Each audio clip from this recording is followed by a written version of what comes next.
un petit message pour les chefs d'État africains. Le mot France-Afrique ou Afrique-France comme on l'a changé récemment, ça ne vous dérange pas?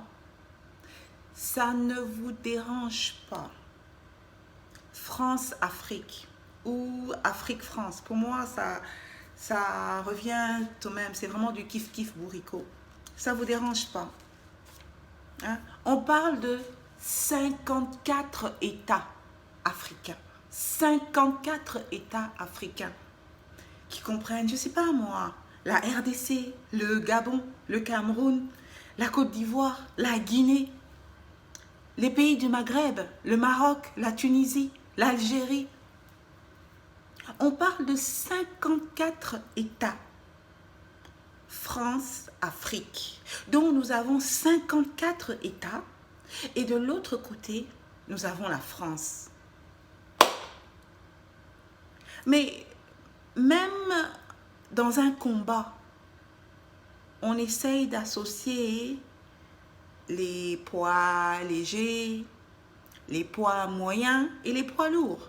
Vous ne verrez jamais un combat d'un poids léger avec un poids lourd. On ne va jamais mettre mon petit-neveu sur un ring contre Mike Tyson. Mais le mot France-Afrique, ça ne vous dérange pas. En quoi sommes-nous comparables? À quel niveau pouvons-nous parler d'un deal, d'une coopération? Nous parlons d'un pays, un petit pays de l'Europe, versus tout un continent. Ce pays, c'est quoi? C'est la France, la petite France, avec sa superficie,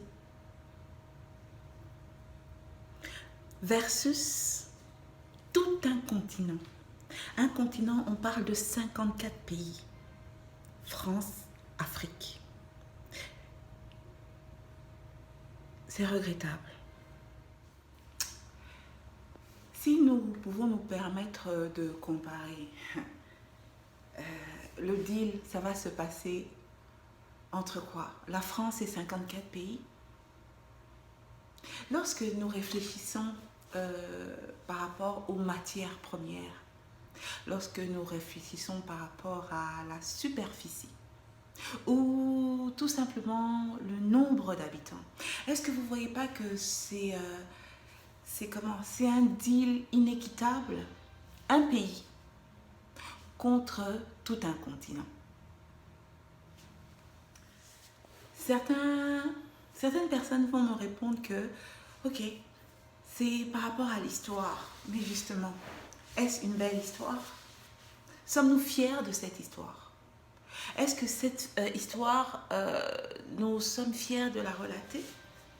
De nous rappeler que nous avons été de simples colonies? Je parle aussi aux peuples africains. Jusqu'à quand vous allez continuer à suivre ce genre de bassesse? Jusqu'à quand serons-nous des esclaves mentalement? C'est malheureux. C'est vraiment malheureux. C'est lamentable de se dire que Macron appelle et ils s'en vont les uns après les autres à la queue leu-leu comme de fidèles étudiants, des élèves même, je dirais. Peuples africains, quel jour vous allez vous comporter avec grâce? Quel jour vous aurez une attitude ferme? Quel jour comprendrez-vous que une personne sans fierté n'a aucune valeur? Voilà que nous sommes fiers de dire que non, ce n'est plus France-Afrique, c'est Afrique-France. Où est la différence?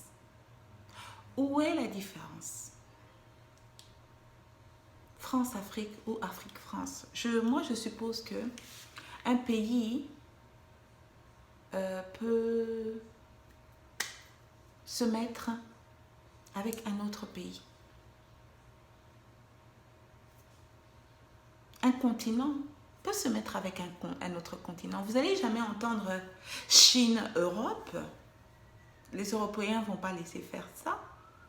Ou bien, je ne sais pas moi, Belgique, Amérique. Ça ne peut pas exister. Tout le monde comprend que c'est de pays à pays. Même lorsqu'on fait un jumelage, c'est d'une ville avec une autre ville. Il n'y a pas de jumelage d'une ville avec un pays ou d'une ville avec un continent. Mais lorsque il s'agit des Africains, hein, France-Afrique, ça ne vous dérange pas. Peuples africains, France-Afrique, ça ne vous dérange pas. Parlons de superficie. Parlons de matières premières. Qu'est-ce que nous pouvons dealer? Tout un continent avec un pays. Ça n'a pas de bon sens, mes frères. Ça n'a pas de bon sens. Président africain, il est temps de commencer à réfléchir. C'est une honte.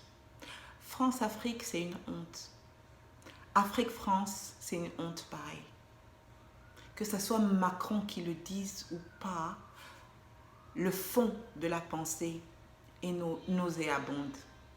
Et puis c'est une somme nasoni.